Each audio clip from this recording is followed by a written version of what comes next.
Hello friends, let's continue our subject strength of material. So in the last lecture we have completed our second example of I section of the chapter moment of inertia. Now example number 3, unit number 2 moment of inertia, and example number 3, calculate moment of inertia of angle section of 90 by 90 by 8 mm. Angle section means L section. Angle section means L section. Okay. So આપેલા angle section માટે moment of inertia મેળવો. આપેલા angle section 90 જેનું dimension 90 by 90 by 8 mm છે તેવા angle section અથવા તો L સેક્શનનો મોમેન્ટ ઓફ ઇનર્શિયા મેળવો. સો અહીંયા આપણે આકૃતિમાં એક એંગલ સેક્શન છે એ ઓલરેડી ડ્રો કરેલો છે. હવે 90 બાય 90 બાય 8 mm આવું ડાયમેન્શન જે આપેલું છે તો એનો અર્થ એવો થયો કે જે આ ડાયમેન્શન છે હાઈટ એંગલ સેક્શનની, ઓકે, સો એ 90 mm છે. ઓકે, આ જે ડિસ્ટન્સ છે વિડ્થ એ પણ 90 mm છે. ઓકે, અને 8 જે આપેલું છે એ આ થિકનેસ છે 8 mm. Okay, 8 mm. અહીંયા જે આ ડાયમેન્શન છે એ પણ કેટલું આપેલું છે 8 mm. Okay. So these are the dimension which are given. So angle section 90 by 90 by 8 mm એ આપેલો છે. હવે ફર્સ્ટ સ્ટેપ કોઈ પણ આકૃતિ સૌપ્રથમ આપણે ડ્રો કરશું. આકૃતિ ડ્રો થઈ ગયા બાદ નેક્સ્ટ સ્ટેપ આપણે શું કરશું તો કે એક્સિસ ઓફ રેફરન્સ લેશું. એક્સિસ ઓફ રેફરન્સ એટલે કે કોઈ પણ આકૃતિનું જે સીજી અથવા તો સેન્ટ્રોઇડ જે છે તે જે બે એક્સિસની સાપેક્ષમાં મેળવવામાં આવે તે રેફરન્સ એક્સિસ તરીકે ઓળખાય, આપણે જાણીએ છીએ. તો સેકન્ડ સ્ટેપ આપણે શું કરશું કે રેફરન્સ એક્સિસ લેશું. રેફરન્સ એક્સિસ કઈ જગ્યાએ લેવાની એટલે ડાબી બાજુ સૌથી છેડે અને નીચે હોરિઝોન્ટલ. બરાબર, ડાબી બાજુ છેડે વર્ટિકલ એક્સિસ અને નીચે છેડે હોરિઝોન્ટલ એક્સિસ છે આપણે રેફરન્સ એક્સિસ તરીકે લેશું. હવે બંને રેફરન્સ એક્સિસ લેવાઈ ગયા બાદ આપણે નેક્સ્ટ સ્ટેપ શું કરશું કે જે આકૃતિ આપેલી છે એનું સીજી ફાઇન્ડ આઉટ કરવું પડશે નેક્સ્ટ પ્રોસેસમાં. હવે CG centre of gravity find out કરવા માટે સૌપ્રથમ આપણે શું ચેક કરશું તો કે અહીંયા કોઈ આકૃતિમાં હોરિઝોન્ટલ અથવા તો વર્ટિકલ એક્સિસ એવી મળે છે કે જે આકૃતિના બે સરખા ભાગ કરે છે. તો અત્યાર સુધીના જે બે એક્ઝામ્પલ આપણે કેલ્ક્યુલેટ કરી ગયા, T section and I section. તો ટી સેક્શનમાં એક વર્ટિકલ એક્સિસ એવી મળતી હતી કે જે આકૃતિના બે સરખા ભાગ કરે. ઓકે, ધેન આઈ સેક્શન જે આપણે કેલ્ક્યુલેટ લાસ્ટ લેક્ચરમાં કર્યો તેમાં પણ બંને એક્સિસ એવી મળતી હતી એક્સ એક્સ અને વાય વાય કે જે આકૃતિના બે સરખા ભાગ કરે. સો ત્યાં જે સેન્ટ્રોઇડ ફાઇન્ડ આઉટ કરવું એ બહુ ઇઝી હતું. ડાયરેક્ટલી આપણને સિમેટ્રિકલ એક્સિસ મળતી હોવાથી ઇઝીલી મળી જતું. પણ અહીંયા કોઈ પણ એક્સિસ એવી નથી મળતી હોરિઝોન્ટલ કે વર્ટિકલ કે જે આકૃતિના બે સરખા ભાગ કરે. ઓકે, વર્ટિકલ કે હોરિઝોન્ટલ કોઈ એક્સિસ એવી નથી મળતી કે જે આકૃતિના બે સરખા ભાગ કરે. સો અહીંયા આપણે સીજી છે એ ફાઇન્ડ આઉટ કરવું પડશે.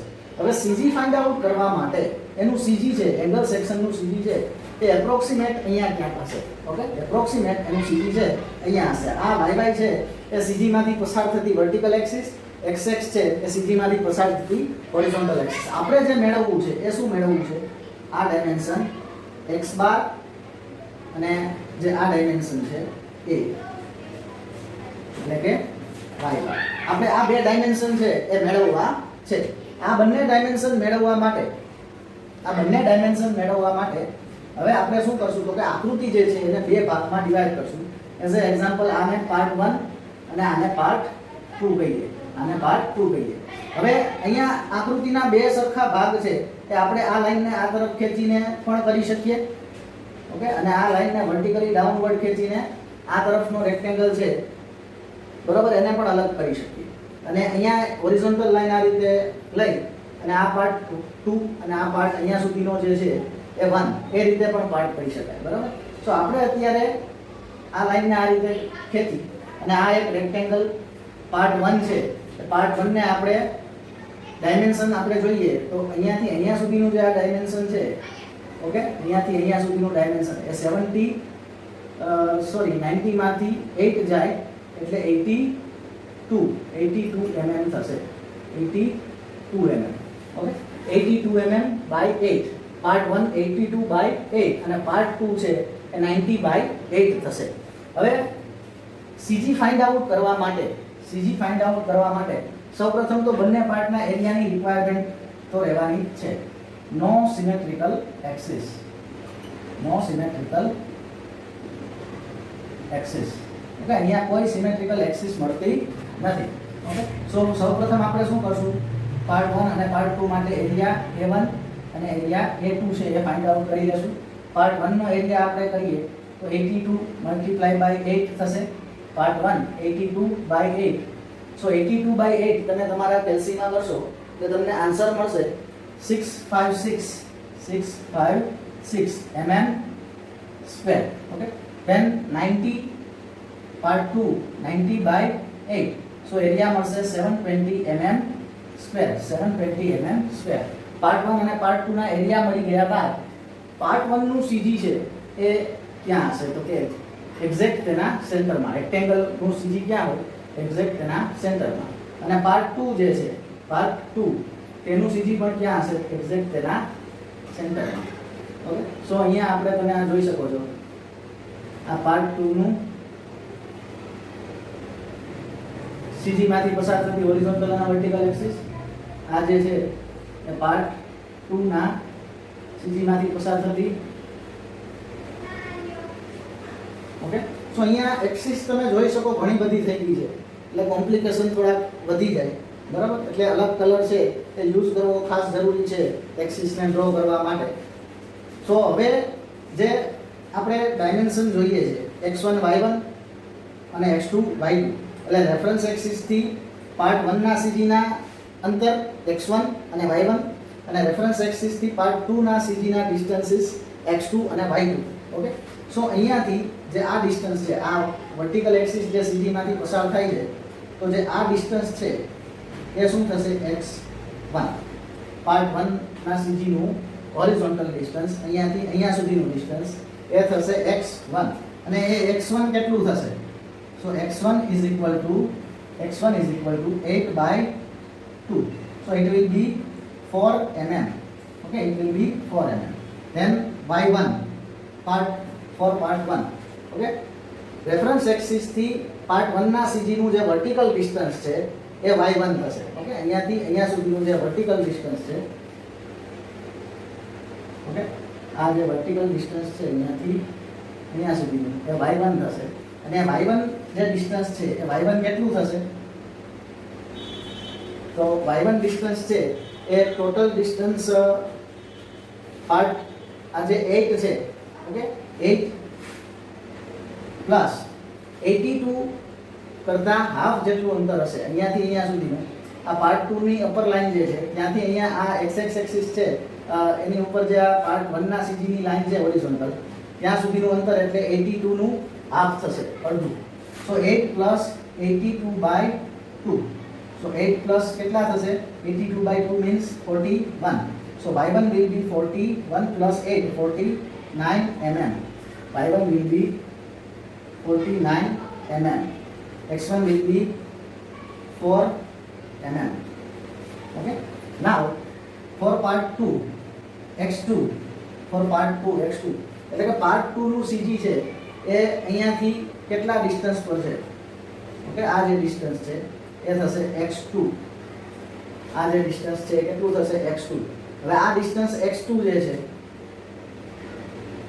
ઓકે ડિસ્ટન્સ x2 એ ટોટલ 90 કરતા એક્ઝેક્ટ હાફ જેટલા ડિસ્ટન્સ હશે સો 90 by 2 so 45 mm okay x2 will be 45 mm then y2 is the distance of the CG of part 2 ના CG નું vertical distance okay part 2 ના CG નું vertical distance એટલે આ distance થશે y2 અને y2 કેટલું થશે 8 by 2 so 4 mm okay y2 કેટલું થશે 4 mm સો આ જુદા જુદા ડિસ્ટન્સ આપણે મેળવી લીધા હવે કેલ્સીમાં ફક્ત વેલ્યુ પુટ ડાઉન કરવાની છે x bar is equal to શું થશે a1 x1 plus a2 x2 divided by a1 plus a2 okay so અહીંયા વેલ્યુ a1 કેટલું લેશું 656 મલ્ટીપ્લાય બાય x1 કેટલું લેશું 4 પ્લસ a2 કેટલું લેવાનું 720 x2 છે એ કેટલું 45 divide by a1 plus a2 656 plus 720 okay so આ બધી જ વેલ્યુ તમે અહીંયા પુટ ડાઉન મૂકશો ઓકે અહીંયા વેલ્યુ ઇક્વેશનમાં મૂકશો એટલે x બાર તમને મળશે 25.45 mm 25.45 mm then y bar is equal to a1 y1 plus a2 y2 divided by a1 plus a2 સો અહીંયા પણ જે વેલ્યુ આપણે ઓલરેડી ઉપર લઈ લીધી છે એ તમામ વેલ્યુ y1 એટલે 49 y2 એટલે 4 ઓકે સો આ બધી જ વેલ્યુ આ ઇક્વેશનમાં મૂકશો a1 656 a2 720 y1 49 mm x2 45 mm સો આ બધી જ વેલ્યુ આ ઇક્વેશનમાં મૂકશો તો તમને જે y બાર છે એ પણ સેમ કેટલો મળશે 25.45 mm okay x bar 25.45 mm મળશે અને y બાર છે એ પણ 25.45 mm મળશે અને એનું કારણ તમને જણાવું અને એનું કારણ જો તમને હું જણાવું તો એનું કારણ એ છે કે આ સમાન એંગલ સેક્શન છે સેમ એંગલ સેક્શન સમાન એંગલ સેક્શન મીન્સ એક સમાન એંગલ સેક્શન મીન્સ શું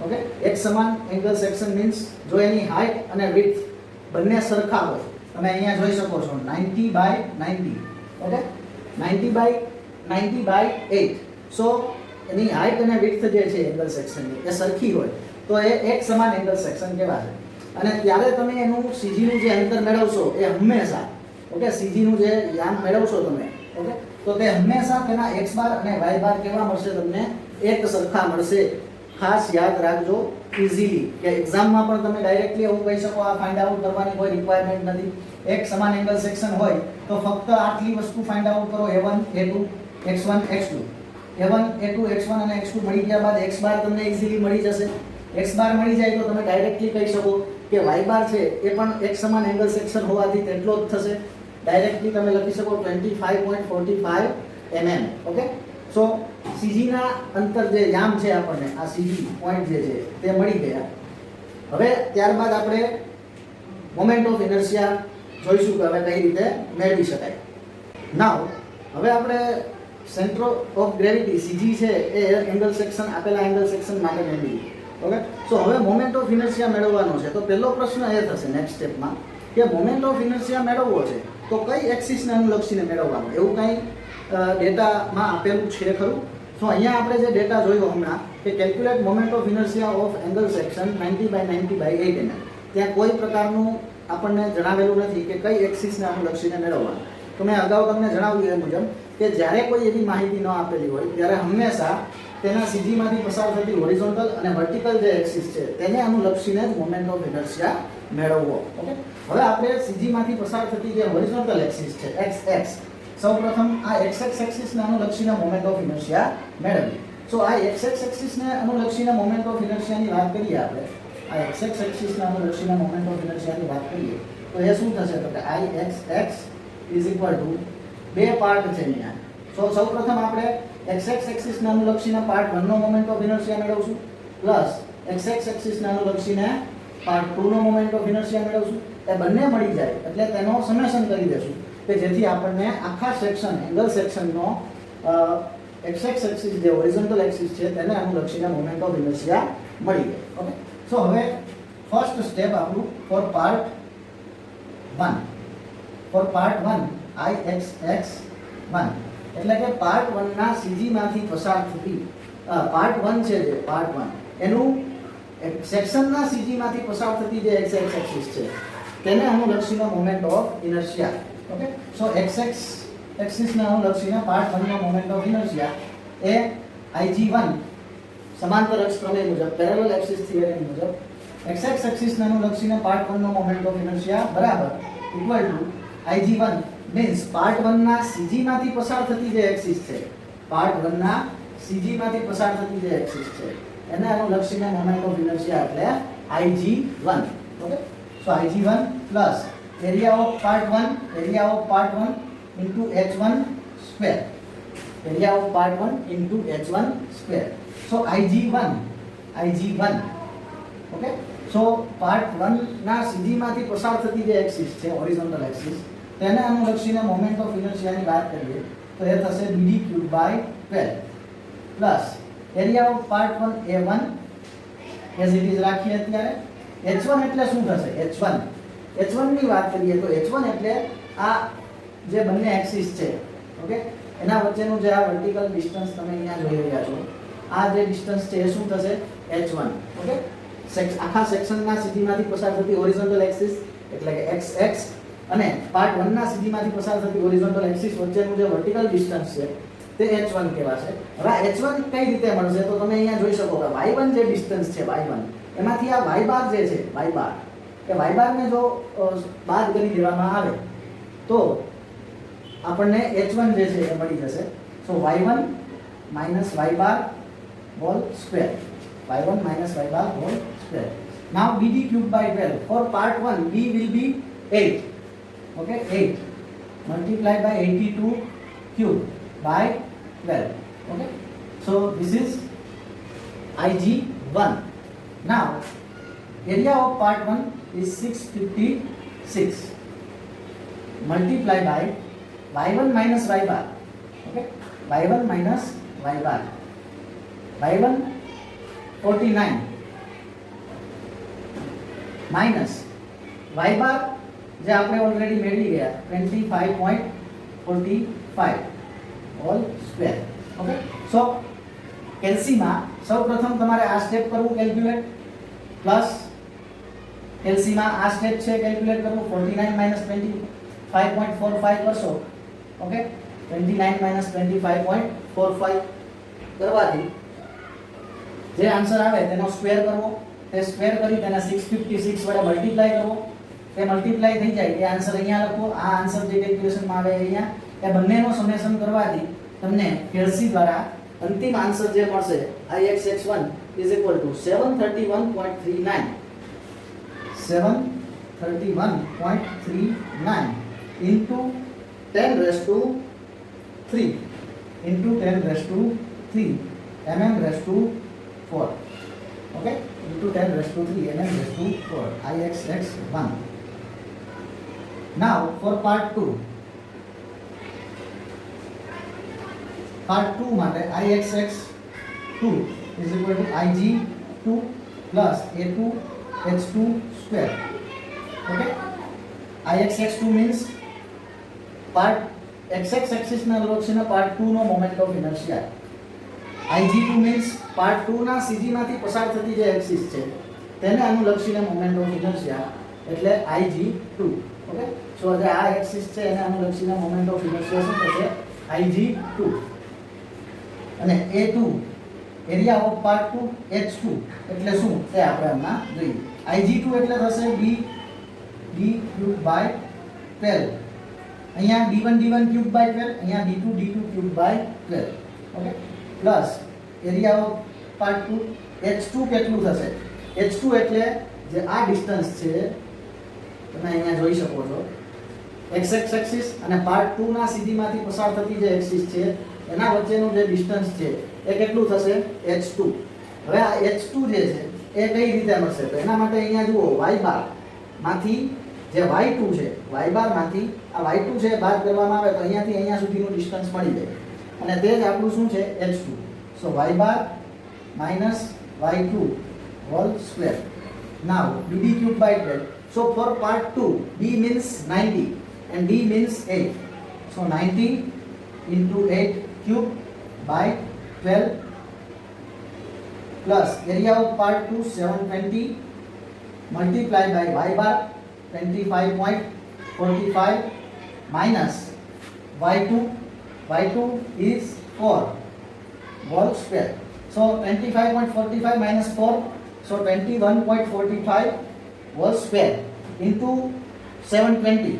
So you will get something here plus solve this in your calci. આ સ્ટેપ ને સોલ્વ કરો તો એક તમને કંઈક વેલ્યુ મળશે તે વેલ્યુ પ્લસ આ જે વેલ્યુ તમને અહીંયા મળેલી તે બંનેનો સમેશન કરવાથી તમારો Ixx2 is equal to કેલ્સીના સોલ્વ કરશો તો તમને આન્સર મળશે 335.11 335.11 into 10 raised to 3 mm raised to 4 is the unit of moment of inertia, mm raised to 4.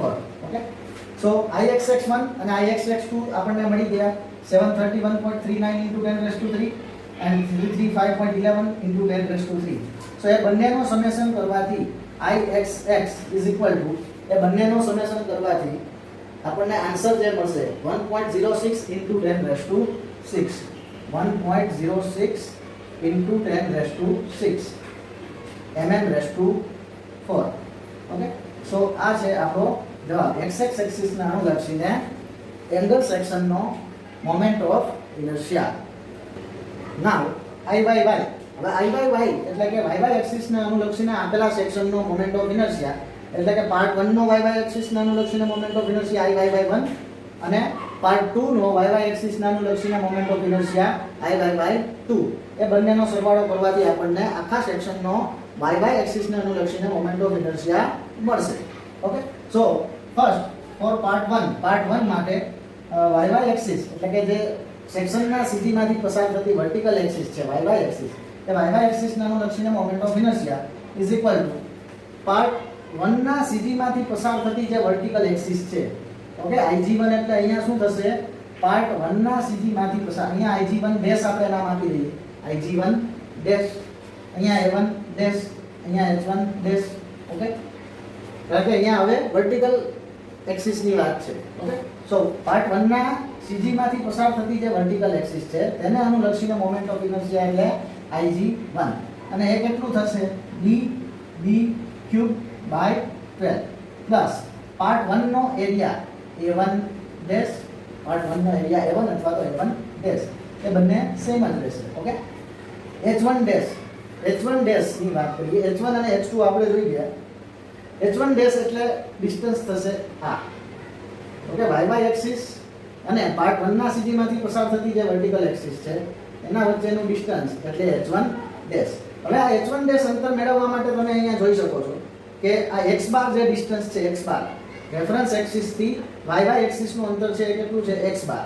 A x બાર માંથી જે x1 છે એ બાદ કરી દેવામાં આવે, આ x1 ડિસ્ટન્સ છે એ બાદ કરી દેવામાં આવે, સો h1 ડેશ મળી જશે, x bar minus x1 whole square. Now db cube by 12.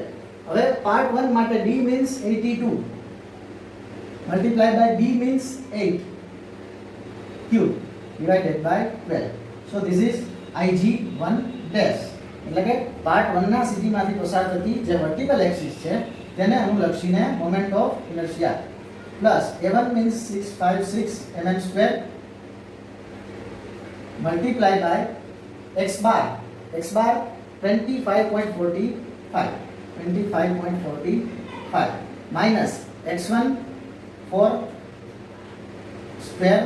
Okay, so first we will do 25 minus 25.45 minus 4 will be 21.45 square into 656. જે આન્સર આવે અહીંયા લખો, આ કેલ્સીમાં સોલ્વ કરો, 82 into 8 cube by 12. જે આન્સર આવે અહીંયા લખો, એ બંનેનો સમેશન કરવાથી તમારો આન્સર તમને મળશે iy1. કેલ્સીમાં તમે સોલ્વ કરશો તો એ iy1 છે તમારો, તે તમારો આન્સર મળશે 305.32 into 10 raised to 3 mm raised to 4. Okay, mm raised to 4. Now for part 2 iy2 is equal to iy2 means part 2 નો જે y એક્સિસ છે તેને અનુલક્ષીને moment of inertia, so ig2 dash plus a2 h2 dash square. Okay, a2 h2 dash square. હવે part ig2 એટલે શું થશે, ig2 એટલે part 2 ના સીધીમાંથી પસાર થતી જે વર્ટિકલ એક્સિસ છે. ઓકે, પાર્ટ 2 ના સીધીમાંથી પસાર થતી જે વર્ટિકલ એક્સિસ છે તેને અનુલક્ષીને જે મોમેન્ટ ઓફ ઇનર્શિયા છે ig2 ડેશ થશે. તેને અનુલક્ષીને જે મોમેન્ટ ઓફ ઇનર્શિયા છે ig2 ડેશ થશે.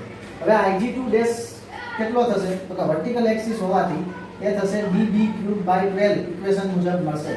Okay, db cube by 12. Rectangle માટે આપણે ઓલરેડી જોઈ ગયા સ્ટાન્ડર્ડ ફિગરમાં કે હોરિઝોન્ટલ એક્સિસ હોય rectangle b by d dimension હોય, હોરિઝોન્ટલ એક્સિસ ને અનુલક્ષીને moment of inertia bb cube by 12, vertical axis ને અનુલક્ષીને moment of inertia db cube by 12. So db cube by 12 plus a2 area of part 2 720 okay cross multiply by h2 dash. h2 dash એટલે કયું distance થશે એ તમને જણાવી દઉં. h2 dash એટલે કયું અંતર થશે? h2 ડેશ એટલે જે એક સેક્શનના સીજી માંથી પસાર થતી વર્ટિકલ એક્સિસ અને પાર્ટ 2 ના સીજી માંથી પસાર થતી વર્ટિકલ એક્સિસ છે તેમના વચ્ચેનું અંતર, એટલે જે આ અંતર છે આ અંતર small distance this will be h2 dash. હવે h2 ડેશ કેટલું થશે એના માટે તમે અહીંયા જોઈ શકો કે અહીંયાથી આ ig2 ડેશ જે દર્શાવેલું છે તે એક્સિસ નું અંતર છે એ કેટલું છે x2. ઓકે x2 અહીંયા આપણે હજી a2 લેવા દઈએ, a2 ઇન્ટુ x2 તેમાંથી કેટલું બાદ કરવું પડશે તો કે x બાર એમાંથી બાદ કરી દઈએ, x2 માઈનસ x બાર ઓકે સ્ક્વેર ઓવર. નાઉ d પાર્ટ 2 માટે d means 8 mm multiply by b means 90 cube by 12 plus area of part 2 720 multiply by x2 will be 45 minus 25.45 whole square over.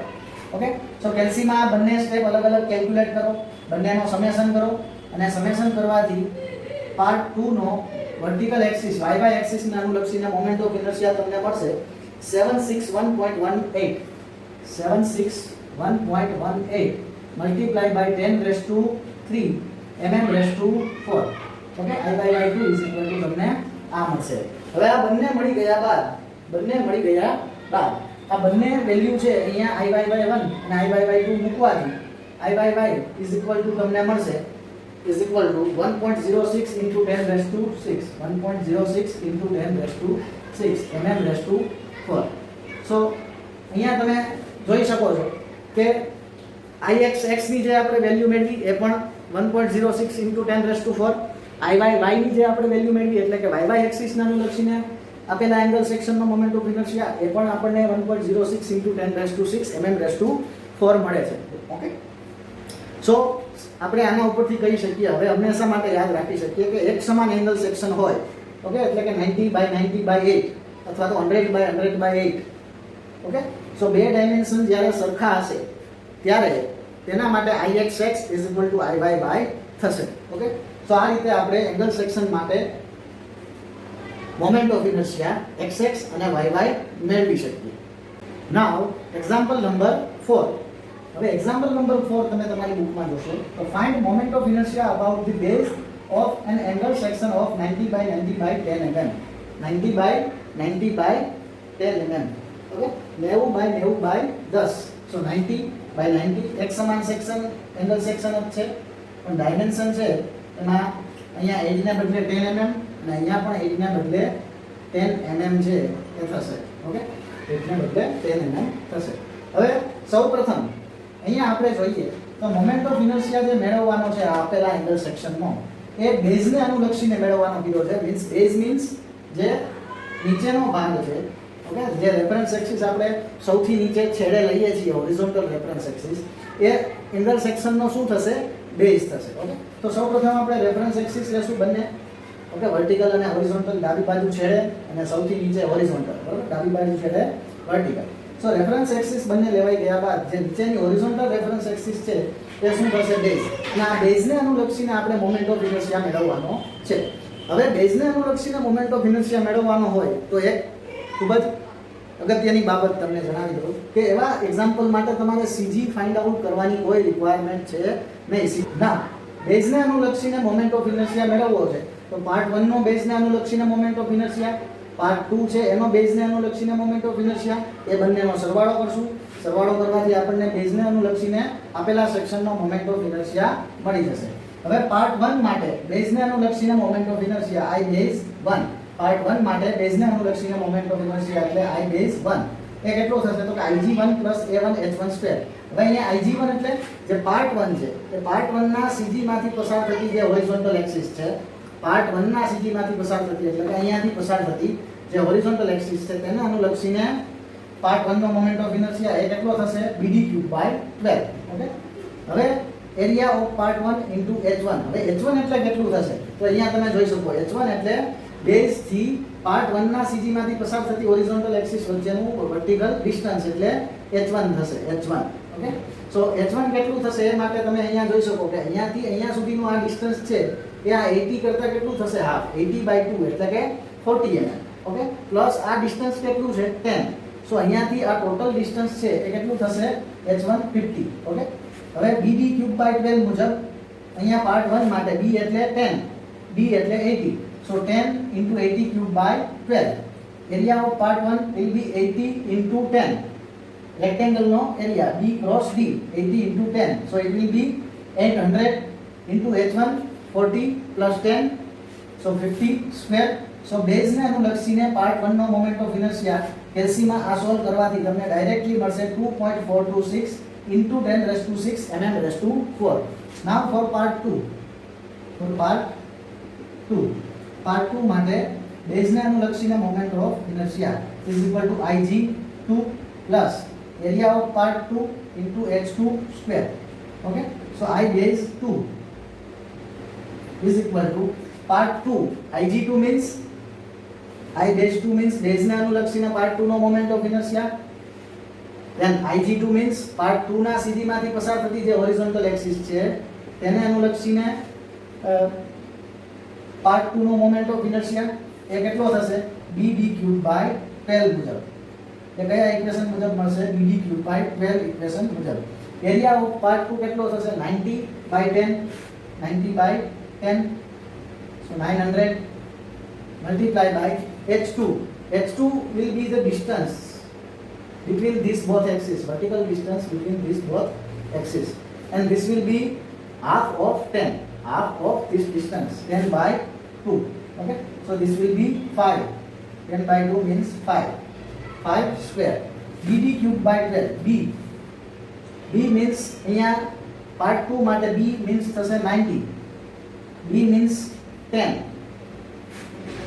90 * 10³/12 plus 900 * 5² 25. કેલ્સીમાં આ value બંને સ્ટેપને solve કરવાથી તમને I base 2 છે એ 30000 મળશે. કેટલું મળશે 30000 mm⁴. Part 2 નો base ને અનુલક્ષીને મોમેન્ટ ઓફ ઇનર્શિયા 30000 mm⁴. અને પાર્ટ 1 નો બેઝ ને અનુલક્ષીને મોમેન્ટ ઓફ ઇનર્શિયા 2.426 * 10⁶. હવે બેઝ ને અનુલક્ષીને આખા સેક્શનનો મોમેન્ટ ઓફ ઇનર્શિયા મેળવવા માટે I base 1 + I base 2. So કેલ્સીમાં 2.426 * 10⁶ plus 30000 કરવાથી તમને લાસ્ટ જે આન્સર મળશે એ મળશે 2.456 * 10⁶. 2.456 * 10⁶ mm⁴. ઓકે, બેઝ ને અનુલક્ષીને આપેલા એંગલ સેક્શનનો મોમેન્ટ ઓફ ઇનર્શિયા આટલી ઈઝી મેથડથી તમે સરળતાથી મેળવી શકો. ઓકે, સો ખાસ ધ્યાન રાખજો એક્ઝામમાં આપણે અગાઉ જે એક્ઝામ્પલ હમણાં જોયું એક્ઝામ્પલ નંબર 3, તો એક્ઝામ્પલ નંબર 3 માં કંઈ કેને અનુલક્ષીને મેળવવાનું એ આપેલું નહોતું. અને એવું હોય ત્યારે હંમેશા સીજીમાંથી પસાર થતી હોરિઝોન્ટલ અને વર્ટિકલ એક્સિસને અનુલક્ષીને મેળવવાનું. પણ એવો એક્ઝામ્પલ હશે તો એની જે એક્ઝામ્પલની લેન્થ છે ખૂબ જ મોટી થઈ જશે, બરાબર. પરંતુ જો એવું કહી દઈએ કે find moment of inertia about the base of an angle section.